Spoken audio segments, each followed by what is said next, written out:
हाथ ऊपर।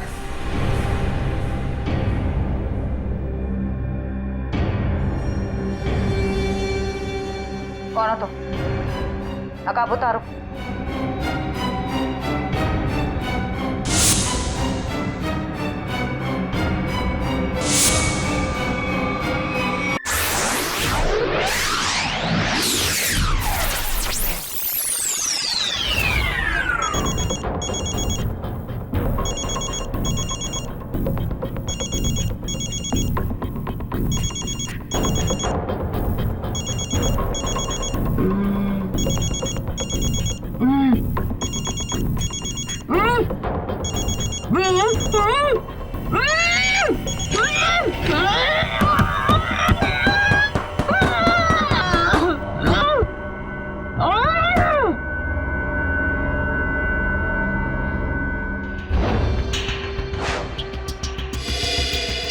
तारिका फोन क्यों नहीं उठा रही? तारिका प्लीज फोन उठाओ। डॉक्टर सालुंखे को फोन करता हूं।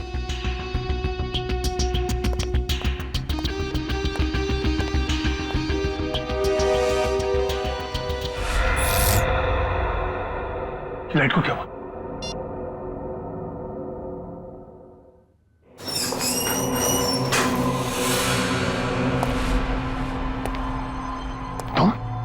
तुम यहाँ क्या कर रहे हो? नहीं, मुझे मत मारो।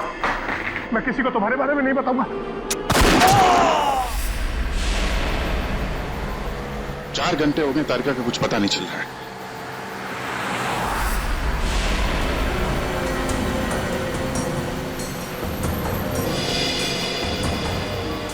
सर, तारिका का मोबाइल आसपास ही दिखाई दे रहा है।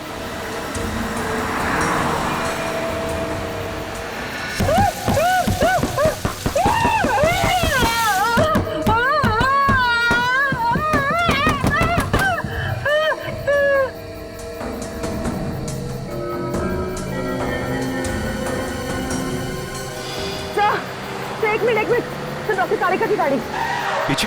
काविन,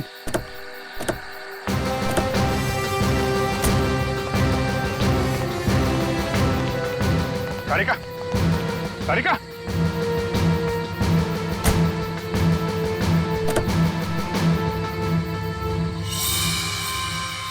खून।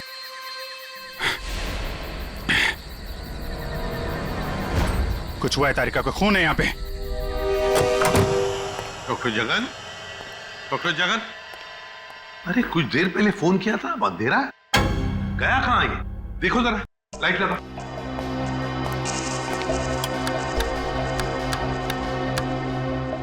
सर, हाँ, स्विचेस सारे ऑन है। लगता है मेन स्विच ऑफ है। मेन स्विच ऑफ है? कमाल है।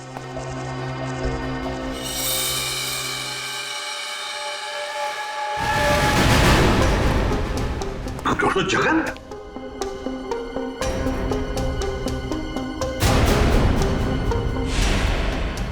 सर, ये तो मर चुके हैं। सर, कहीं ऐसा तो नहीं कि खूनी को पता चल गया हो कि डॉक्टर जगन हमें कुछ बताने वाले थे, इसलिए? कुछ समझ में नहीं आ रहा सर। पहले तारिका का गायब होना और अब जगन जी का खून। वही तो। तारिका! तारिका जी, डॉक्टर तारिका। तारिका!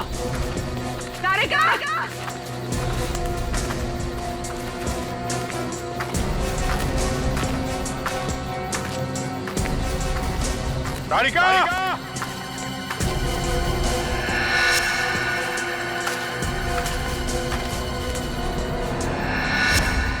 ओ, ये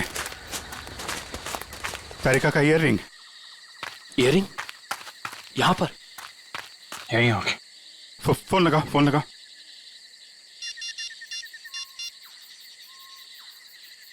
सर, घंटी जा रही है सर।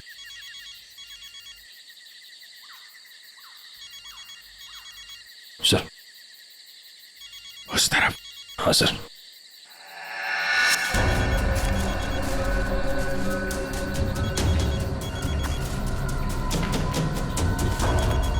सर, घंटी की आवाज काफी धीमी आ रही है।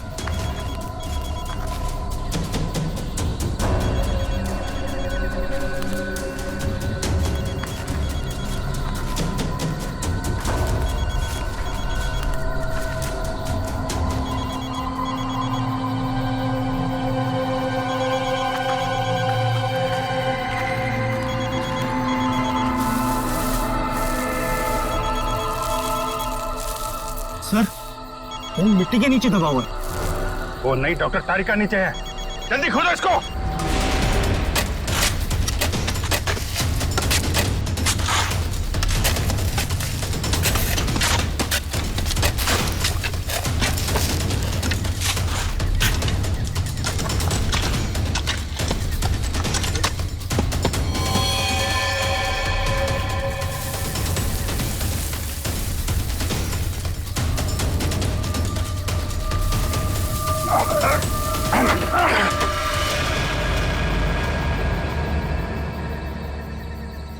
तारिका, तारिका, इसको खोलो। तारिका, माय गॉड। तारिका,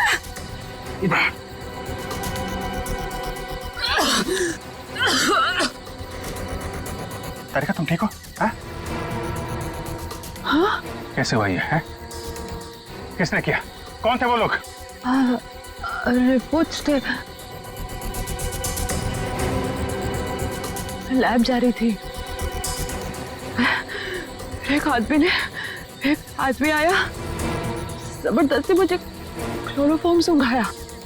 मैंने अपने आप को छुपाने की कोशिश की और मुझे किसी ने मुझे जोर से सर पे मारा।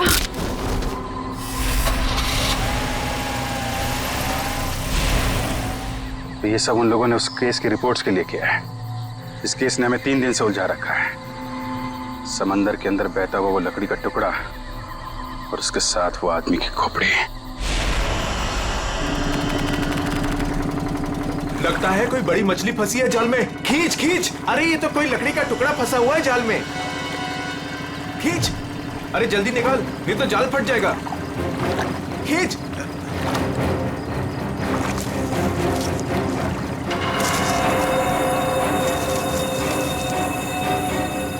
ये क्या? अरे ये तो इंसान की खोपड़ी है।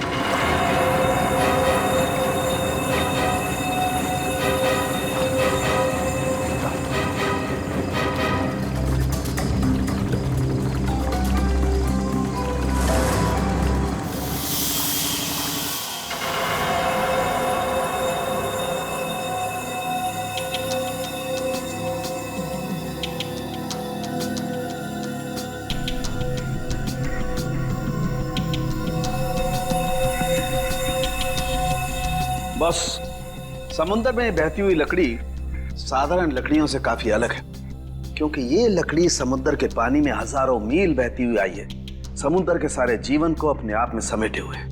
तो फिर साळुंखे, इस लकड़ी से हमें पता चल सकता है ना कि ये किस किस तरह के पानी में से बहकर आई और पानी की क्या खूबियां हैं। हाँ बॉस, इसीलिए मैंने प्रसिद्ध समुद्र विशेषज्ञ मरीन एक्सपर्ट डॉक्टर जगन को यहाँ पर बुलाया। वो इस खोपड़ी और इस लकड़ी की जांच करके हमें बताएंगे कि इस खोपड़ी और लकड़ी पर समुद्र के पानी का क्या क्या और कितना कितना असर हुआ है। तो यहाँ सर पे पीछे गोली मारी गई है इस आदमी को।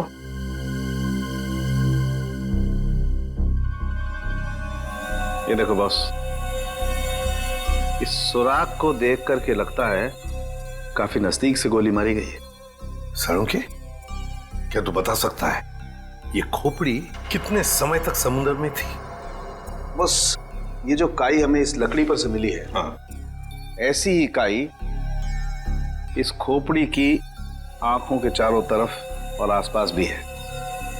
ये काई हमें ये बताती है कि ये लकड़ी और ये खोपड़ी काफी बरसों से समुद्र में अपना डेरा जमाए हुए थी।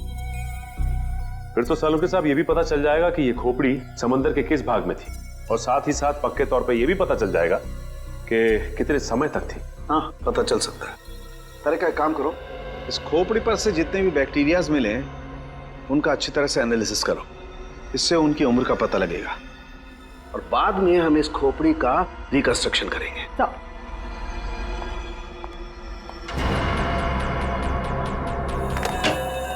सॉरी डॉक्टर साळुंखे, थोड़ा लेट हो गया। अरे यार, एनीवे कोई बात नहीं। बस ये है वो समुद्र से बहती हुई लकड़ी जिसके बारे में मैंने आपको बताया था। Please check it.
अरे वाह सर, लकड़ी में से तेल निकलने लगा।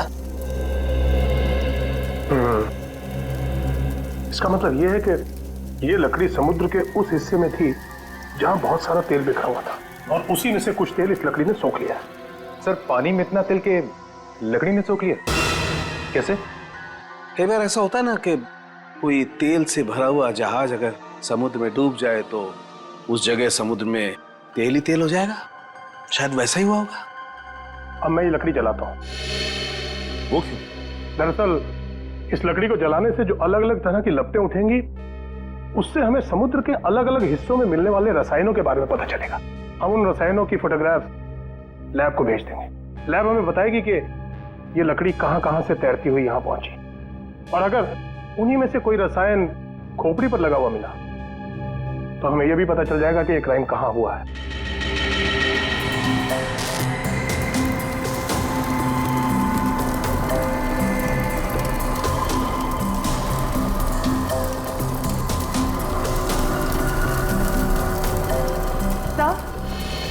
सर, इस खोपड़ी में मिले समुद्री बैक्टीरिया और एल्गी की उम्र लगभग 7-8 साल है। 7-8 साल से समुद्र में? तो इसका एक ही मतलब है कि ये खोपड़ी जिस आदमी की है उसकी मौत समुद्र में 2005 में हुई है। 2005। उन रिपोर्ट से हमें पता चल सकता था वो खोपड़ी कहाँ थी, कहाँ से बह के आई थी। कोई तो है लेकिन जो ये नहीं चाहता कि सीआईडी इस केस की तह तक पहुंचे। किसी के चाहने या ना चाहने से सीआईडी नहीं रुकती।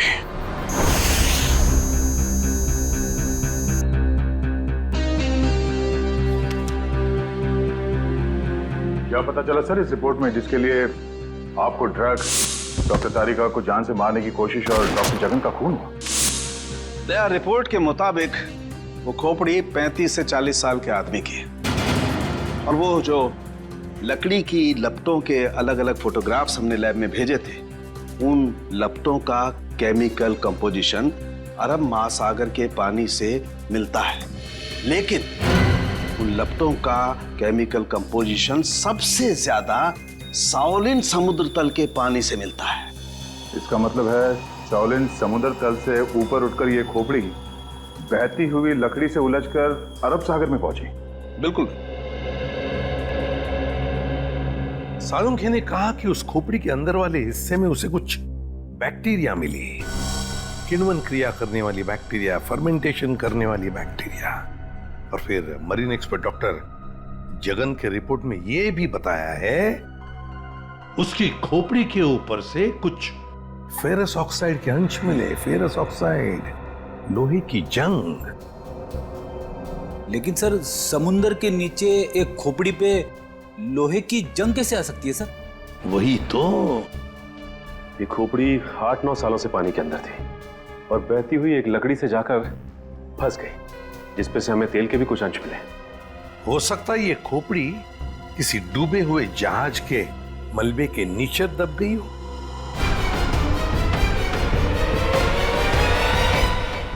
डूबा हुआ जहाज, पता लगाना पड़ेगा पिछले 7-8 सालों में उस समुद्री हिस्से में कोई जहाज डूबा था क्या। सर, ये है 1955 में सॉली बैकवाटर्स ऑफ अरेबियन सी में डूबी हुई शिप, जिसका नाम था मून बोट 15Y। ये शिप मुंबई में होने वाली एक विशाल प्रदर्शनी के लिए कुछ कीमती धरोहर, स्मारक, कुछ पुरानी पंडुलिपियां, स्क्रोल्स लेकर आ रही थी, और कुछ तकनीकी गड़बड़ी की वजह से डूब गई। जून 2005, करीबन 50 साल बाद हमारे सेंटर ने इस शिप की जांच का प्रोग्राम बनाया। फिर क्या हुआ? जांच सफल हुई? नहीं सर, क्योंकि उस जांच दल के चारों लोगों में से मेरे अलावा कोई वापस लौटा ही नहीं। क्या? नहीं लौटा मतलब ये कि तीनों गोताखोर आर्कियोलॉजिस्ट, मेहुल, अंतरा और रणवीर सर, उनमें से कोई भी पानी से बाहर ही नहीं आया।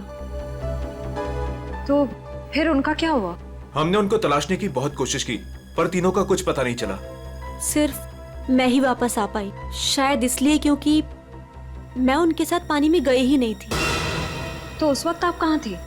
मैं पानी के ऊपर बोट पे ही थी। एक मिनट, वैसे आप कौन है? सब मैं डॉक्टर शिखा, मैं उस टीम की सबसे जूनियर मेंबर थी। काफी देर तक जब उनमें से कोई बाहर नहीं आया तो मैंने सेंटर इन्फॉर्म किया। यहाँ से एक रिसर्च टीम वहां पहुंची और शिप का जो भी सामान था उन्होंने निकाल लिया।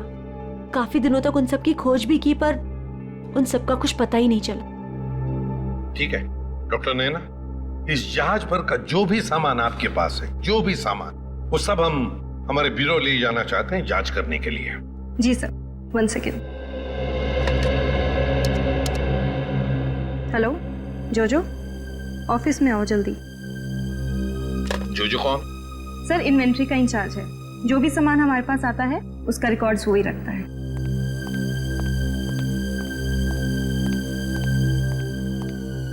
मैडम आपने बुलाया मुझे?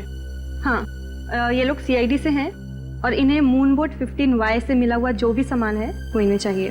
ठीक है सर, मैं आपके ऑफिस में भिजवा देता हूँ, क्योंकि कुछ समय लगेगा कुछ डिटेल और गेट पास बनाने में। ठीक है, कोई बात नहीं।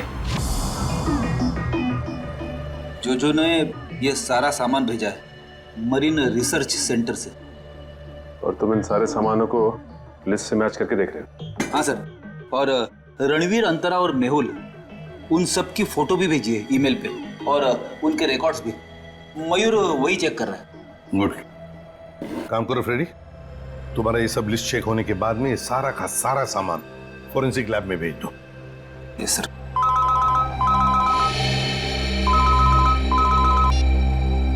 हाँ डॉक्टर तारिका, ओके ग्रेट, थैंक्स सर। उस खोपड़ी का रिकंस्ट्रक्शन हो गया है। डॉक्टर तारिका ने मेल भेजा है फेस इंप्रेशन का। गुड। मयूर सर, देखो जरा वो चेहरा चेक करो। सर ये रही उस आदमी की शक्ल। मयूर, अब रणवीर, मेहुल और अंतरा, इन तीनों के चेहरे दिखा। सर ये रहे सर।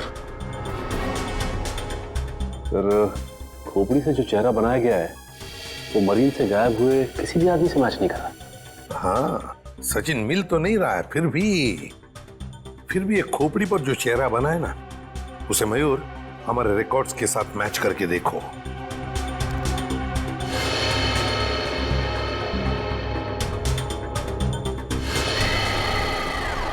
सर ये तो नामी जादूगर सम्राट है जो 2005 में गायब हो गया। क्या सम्राट सर इस दुनिया में नहीं रहे? और हम ये जानते हैं कि आपके सम्राट सर की मौत 2005 में हो गई थी। 2005 जून से तो गायब हो गए थे वो। 2005 में आप लोग थे सम्राट के साथ? हमने तभी ज्वाइन किया था और हम उनके असिस्टेंट थे। ओके, तो उनके गायब होने से पहले की कोई खास बात आपको याद है?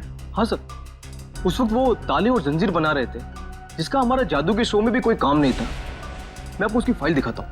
राज, सम्राट सर की वो ताले वाली फाइल ले आना। ताले और जंजीर बना रहे थे? जी सर। हाँ सर, मैंने उनसे एक बार ये पूछा भी था कि ये क्या है। बोल रहे थे किसी खजाने की चाबी है जिससे वो बहुत जल्दी अमीर हो जाएंगे और उनके सारे कर्ज खत्म हो जाएंगे। सर ये देखिए फाइल।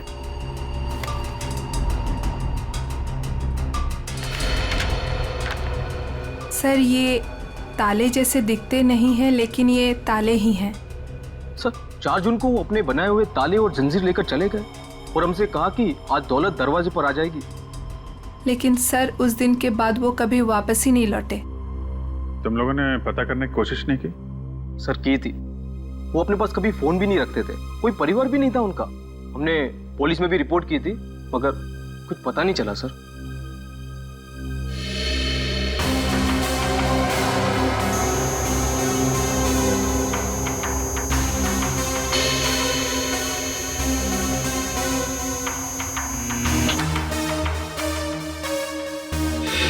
ठीक है, नेक्स्ट।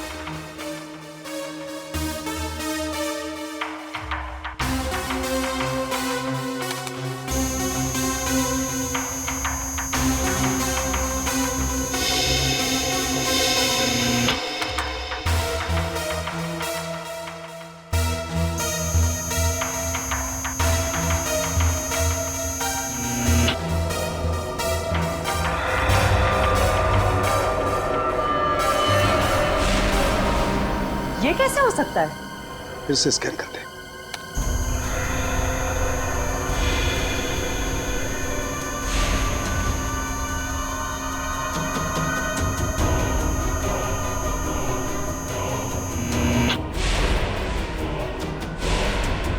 माय गॉड, ये क्या चक्कर है? हाँ डॉक्टर साहब, क्या हुआ? आपने अर्जेंटली बुलाया? दया, जहाज में से मिले हुए सभी आर्टिफैक्ट्स, ये सारे धरोहर का कार्बन डेटिंग कर लिया है। ये सभी की सभी चीजें 16वीं शताब्दी की हैं, सिर्फ एक चीज को छोड़कर। ये क्या बात कर रहे हैं? मून बोट में मिली तमाम चीजों में एक चीज 16वीं शताब्दी की नहीं है? नहीं सर, इसका मतलब वो चीज मून बोट की हो ही नहीं सकती? बिल्कुल नहीं हो सकती, और वो कोई धरोहर भी नहीं है। वो है एक छोटा सा हथियार, ये चाकू, जो 2002-2003 में बना है।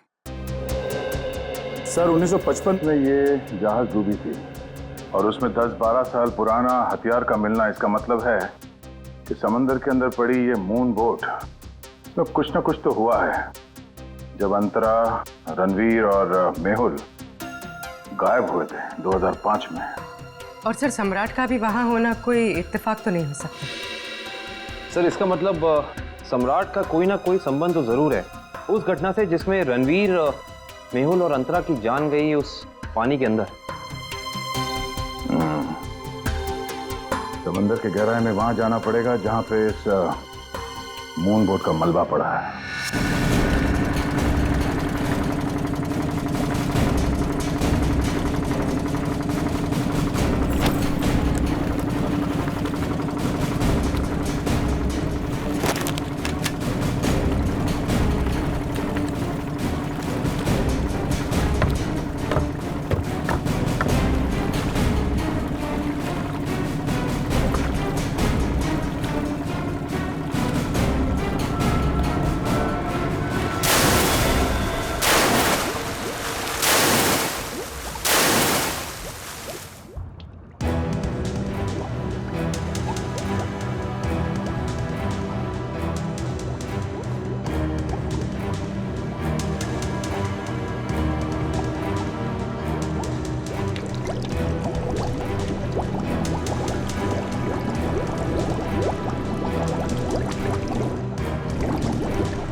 ये जो दोनों कंकाल आप लोगों को बाद में मिले हैं ना, इनमें से ये कंकाल मेहुल का है और ये अंतरा का है। और ये खोपड़ी जो सबसे पहले मिली थी, ये कंकाल सम्राट का है। तो फिर रणवीर कहाँ गायब हो गया? अगर मेहुल, अंतरा और रणवीर पानी से वापस नहीं आए तो रणवीर कहाँ गया? उसकी तो लाश भी नहीं मिली हमें। सर कहीं ये सारा चक्कर रणवीर का तो नहीं? हो सकता है काबिल। सर फिर सम्राट का क्या लेना देना इन तीनों से? यही तो पता लगाना है पूर्वी कि किसके कहने पे सम्राट वहां गया था, क्योंकि उसका बनाया हुआ लॉक मून बोट की कंपार्टमेंट में लगा हुआ था, जो 2005 में बना था, और उसके बाद से वो गायब था। सर फिर तो शिखा से दोबारा पूछताछ करनी पड़ेगी। वो अकेली वापस लौट कर आई थी, वो भी जिंदा। सबसे पहले हमें मून बोट प्रोजेक्ट की वीडियो चाहिए, वो भी मरीन सेंटर को जानकारी दिए बिना, वरना उस वीडियोस के साथ छेड़छाड़ हो सकती है। और ये टेप आज रात ही चाहिए।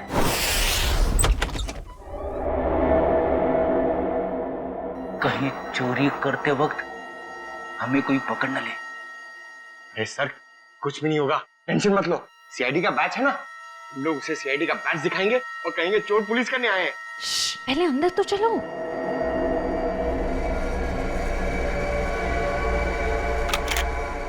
सर अंदर आर्काइव्स रूम में से कोई आवाज आ रही है। आप लोग जाओ, मैं आता हूँ। सुन, मरेंगे तो साथ में मरेंगे। आपको जाओ ना। सर वो देखिए, वहां पर कोई है।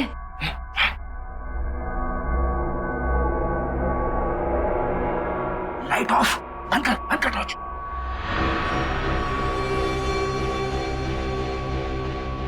हमसे पहले कोई चोर आ गया टेप चुराने के लिए। एसीपी साहब ने हमसे कहा नहीं कि उन्होंने किसी और को भी टेप चुराने के लिए बोला है।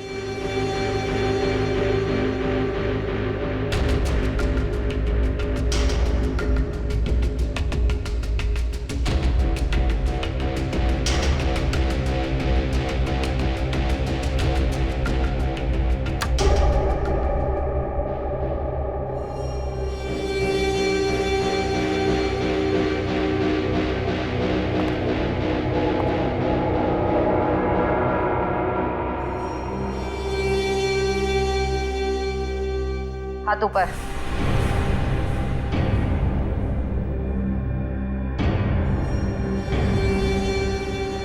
कौन हो तुम?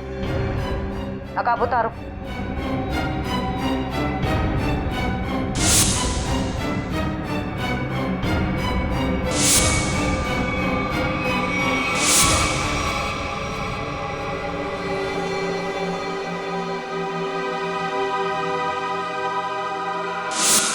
मैं डॉक्टर शिखा, मैं उस टीम की सबसे जूनियर मेंबर थी।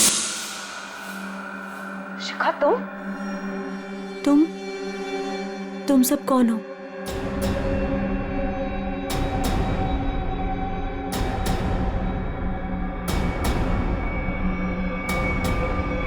सीआईडी?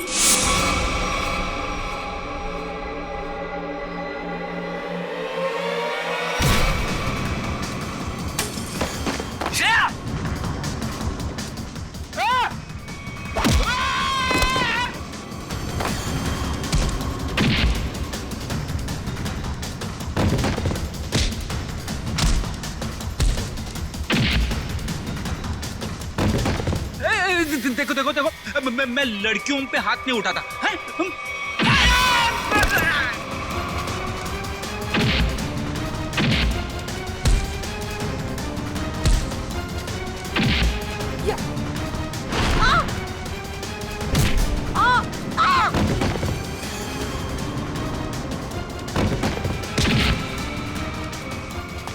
देख, नारी शक्ति लय भारी, लेकिन मेरी माँ अब भागना मत।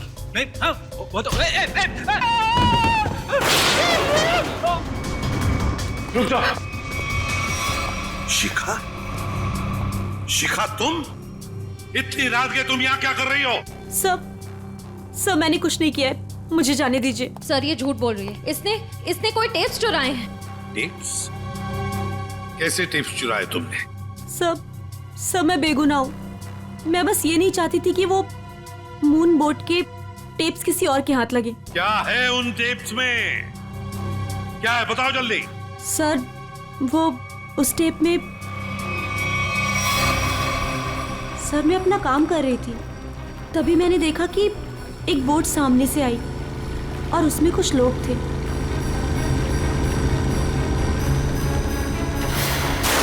सर कुछ समय के बाद उन लोगों में से एक आदमी पानी में चला गया और फिर थोड़ी ही देर के बाद वो ऊपर आ गया।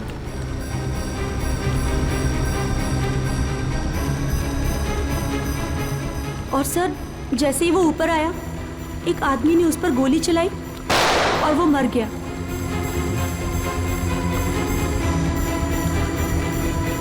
और फिर सर कुछ समय के बाद वो दोनों भी पानी के अंदर चले गए।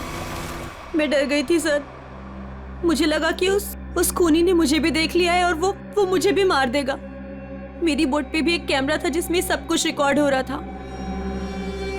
उसी रिकॉर्डिंग के टेप्स लेने आई थी सर। सर इसका मतलब इसने सम्राट का खून होते देखा था, क्योंकि उसी के सर में गोली लगी थी। तुम ये टेप्स पहले भी तो चुरा सकती थी ना, फिर आज ही चोरी करने का क्यों सोचा तुमने? उस वक्त सभी को ये लगा कि ये एक हादसा है, ऐसे में वो टेप कौन देखता। मुझे क्या पता था कि इतने सालों बाद सीआईडी उस दबे हुए केस की फिर से छानबीन करेगी। बहुत बड़ी गलती की तुमने शिखा, जुर्म को छुपाने की। जुर्म छुपाना भी एक अपराध होता है, समझी? अब तो तुम्हें जेल में बैठना पड़ेगा जब तक कानून तुम्हारा फैसला नहीं करता।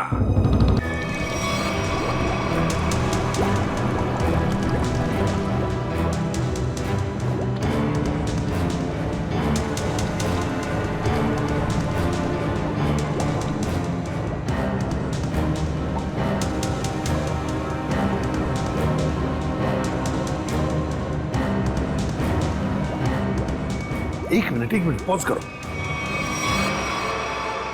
सचिन, जो सामान हमारे पास मरीन सेंटर ने भेजा था उस डूबे हुए जहाज पर जो था वो, उसमें ये मेटल बॉक्स नहीं था, ये संदूक। हाँ सर, ना तो ये बॉक्स लिफ्ट में था और ना ही मरीन रिसर्च सेंटर से आया है। सर कहीं ऐसा तो नहीं कि ये मरीन सेंटर वाले ये बॉक्स छिपा रहे हैं हमसे? ये भी तो हो सकता है सचिन कि ये बॉक्स मरीन रिसर्च सेंटर तक पहुंचा ही नहीं। सब फिर ये बॉक्स गया कहाँ और इसके अंदर था क्या? हो सकता है पूर्वी की कीमती सामान हो इसमें, और ये सारा सामान 1955 में महाराष्ट्र के एक म्यूजियम में आने वाला था। म्यूजियम में? तो कहीं ये खून इस संदूक की वजह से तो नहीं हुए? पता लगाना पड़ेगा म्यूजियम से क्या था इस संदूक में। मुझे 1955 के कार्गो शिप्स की फाइल्स चाहिए।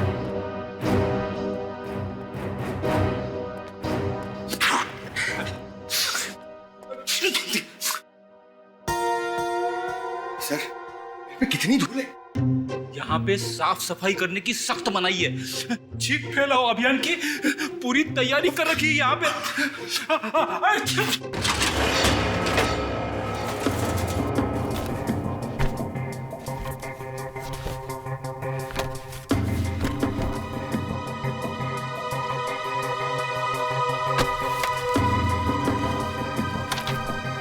सर, ये रही वो फाइल, कार्गो शिप वाली। ये देखिए।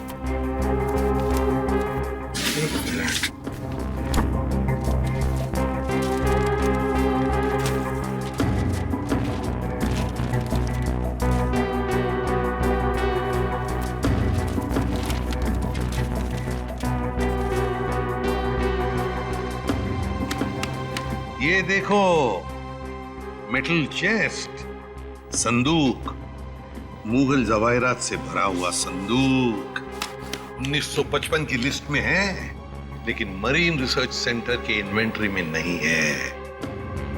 संदूक किसी ने पानी के अंदर से ही गायब कर दी। सर, ये काम कौन कर सकता है? श्रेया, ये काम तो वही कर सकता है जो मरा नहीं। सर, पानी में तो सम्राट, अंतरा, मेहुल और रणवीर गए थे। और सर इनमें से 3 के कंकाल तो मिल चुके हैं। सर हो सकता है कि रणवीर भी मर गया हो और उसकी लाश मछलियों ने खा ली हो, या फिर पानी की भाव से उसकी लाश कहीं दूर बह गई हो। पंकज मान लिया कि ऐसा ही हुआ होगा, मगर संदूक का क्या? क्या वो जवाहिरात से भरा हुआ संदूक गायब हो गई? जरा सोचो, सम्राट, मेहुल, अंतरा, ये तीनों के तीनों उस जहाज में कैद थे। उनके कंकाल तो हमें मिल गए, मगर रणवीर का कुछ भी नहीं मिला। इतना सा निशान तक नहीं मिला रणवीर का। इसका मतलब है कुछ न कुछ तो करके रणवीर वहां से गायब हो गया उस संदूक के साथ। सब किया हुआ रणवीर का ही है। पर सर, अब तक तो सब ये समझते थे कि रणवीर मर चुका है। अगर वो जिंदा है भी तो हम उस तक पहुंचेंगे कैसे? और एक बात ये भी है सर कि रणवीर ने उस सोने को वैसे ही बेचने की गलती नहीं की होगी, वरना अब तक पकड़ा जाता। बिल्कुल, तो बस पता लगाना पड़ेगा 2005 के दरमियान ऐसे कितने जौहरी थे जो जवाहिरात, सोना चांदी गलाने का धंधा करते थे। ये रणवीर जरूर उन्हीं में से किसी एक के पास गया होगा।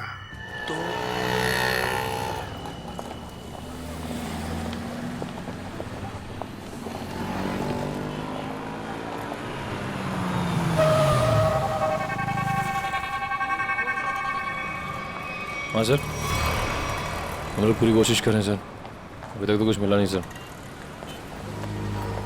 आप कुछ पता चला सर? हम लोग यहाँ पता कर रहे हैं सर, अगर आप कुछ पता चला तो हम आपको बताते हैं सर। आइए आइए सेठानी जी, इससे पहले कि वो आ जाए, आइए इसको तो मैं ऐसे बंद कर देता हूँ। गलती हो गई। आइए आइए, बोलिए क्या काम है? यही है। बहुत खतरनाक जगह है ये, उतरते ही पीछे लग गया एक। नहीं समझे, मैं समझाता हूँ। बहुत मुश्किल से आए आपकी दुकान, पीछे एक चोर बुर्बक टाइप आदमी लग गया था, नीचे खड़ा। आइए दिखाता हूँ उस तरफ, आइए इधर आइए। वो देखिए फोन पे बात कर रहा है, लगता है अपने साथियों को बुला रहा है यहाँ पर। बाप रे। आप रुकिए, मैं अभी पुलिस को फोन करता हूँ। हाँ पुलिस? नहीं। अरे सेठ जी, अरे आप तो कच्चे खिलाड़ी निकले। अरे पुलिस को फोन नहीं करना है, लोग बैठे। हमारा जो माल है ना, ये वाला अलग किस्म का है। अलग किस्म का? बताऊंगा नहीं, दिखाऊंगा। आइए सेठानी जी, कम।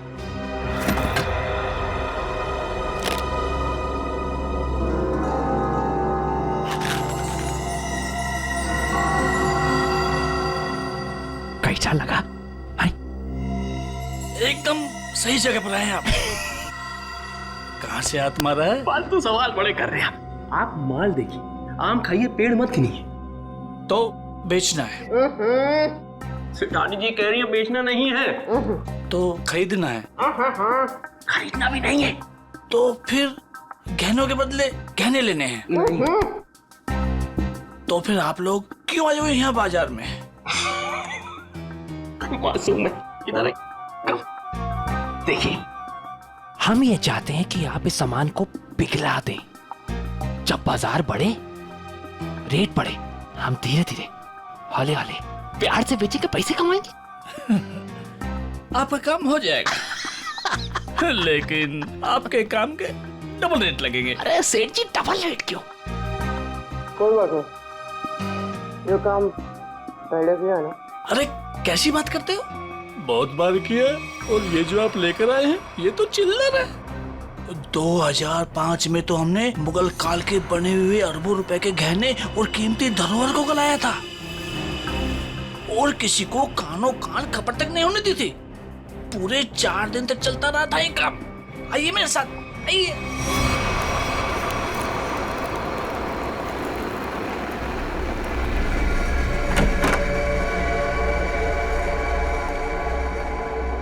अरे चुन्नू, अरे सेठ लोगों का कुछ माल है, गलाना है इसको।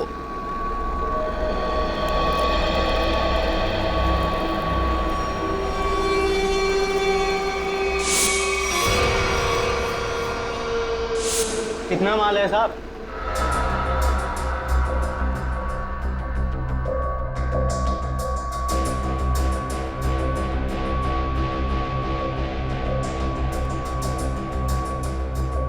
जोजो, तुम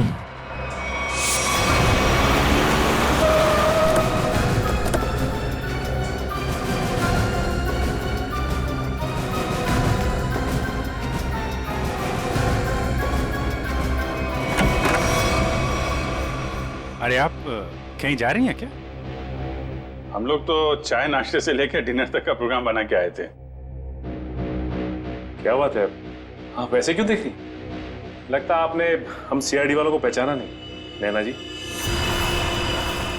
माफ करिए, आपके दोस्त जोजो हमारे साथ नहीं आए, लेकिन उन्होंने आपके यहाँ का पता दिया हमें। जोजो ने? पर क्यों? क्योंकि समंदर से निकली कीमती चीजें मरीन सेंटर से गायब करके बाजार में बेचता है वो, आपके साथ मिलके। मेरे साथ? क्या मजाक कर रहे हैं आप लोग? देखिए मैडम, आपका सारा कच्चा चिट्ठा हमारे पास है। बेहतर यही होगा कि आप खुद ही बता दीजिए। मैंने ही समंदर से मिले मुगल जवाहरात लिए थे। और कौन कौन मिला है तुम्हारे साथ इस काम में? कोई नहीं था सर। झूठ मत बोलो।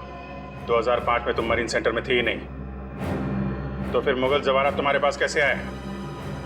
मैंने कुछ लोगों को सेट किया था। उस टाइम मैं जूनियर विंग में थी। क्या बात है, आप समंदर में गई नहीं, सम्राट का खून आपने किया नहीं, तो फिर कौन है ये जो आपकी मदद कर रहा है? सर मेरे साथ थे कुछ लोग। साथियों के नाम तो होंगे ना?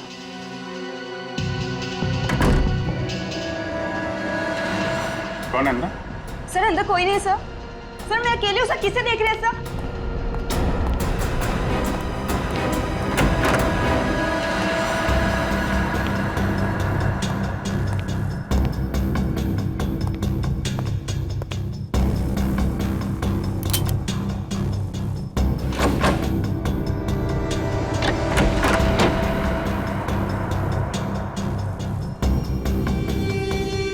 कौन है?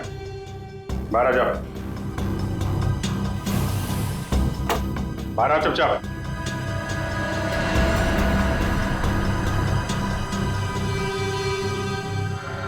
ओ, रणवीर।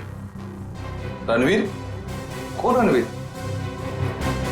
3 फोन करके इतने सालों से छुपा हुआ। सर मैं तो नैना का पति सिद्धांत हूँ। नाम बदल सकते हो लेकिन चेहरा नहीं। हाँ सर, मैं ही रणवीर हूं। 2005 में मैं और मेरी टीम समंदर पे उस जगह गई थी।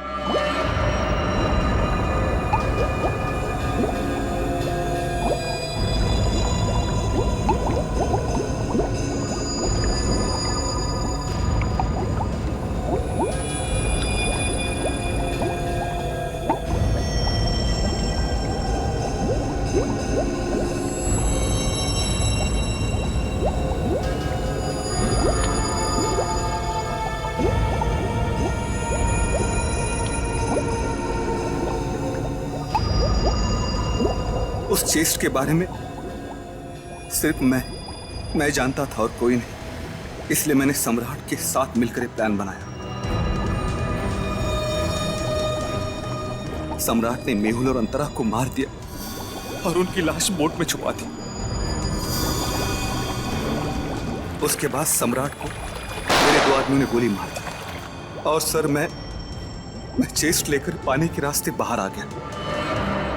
सच्चाई को सामने आने में देर लग सकती है, लेकिन सच्चाई कभी छुपती नहीं। सम्राट को उसके किए की सजा तुमने दे दी, लेकिन तुम्हें सजा दिलाने के लिए सम्राट की खोपड़ी खुद पानी के बाहर आई। तुम दोनों को तुम्हारे किए की सजा कानून जरूर देगा, शायद फांसी होगी।